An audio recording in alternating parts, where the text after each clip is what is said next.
In this video, I'm gonna teach you how to play The Sims 4 on Xbox One. It's a very easy process, so make sure to follow along. In this video, I'm gonna give you easy to follow instructions on how you can acquire The Sims 4 for any Xbox console, including Xbox One and also newer gen Xbox Series S or X. So you can either go over to the official website and click the option to download now, select platform, and you can be redirected into the Xbox store.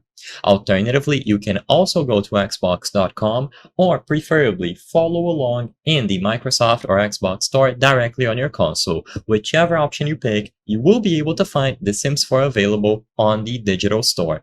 So do this process on a web browser or your console. Then look for The Sims 4 using the search function or after you are redirected into its page.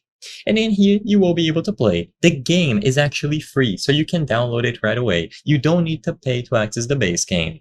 The game is also included with EA Play, so the only thing that you have to pay for are the add-ons. So if you want expansion packs and more content, you will have to purchase these add-ons. Some of them are cheap, like $4.99, while others can get quite expensive, for example, $39.99. But to keep it simple, if all you want to do is play, just go over to the store page and choose the option to download it right here. Once you add it into your Xbox account, it is going to be available for download from your library.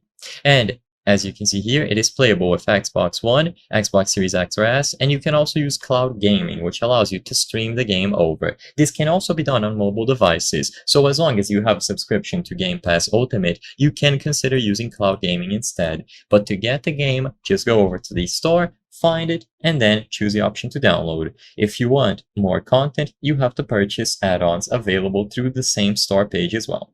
I hope I was able to help you on how to play The Sims 4 on Xbox One. If this video helped you, please be sure to leave a like and subscribe for more very easy tips. Thank you for watching.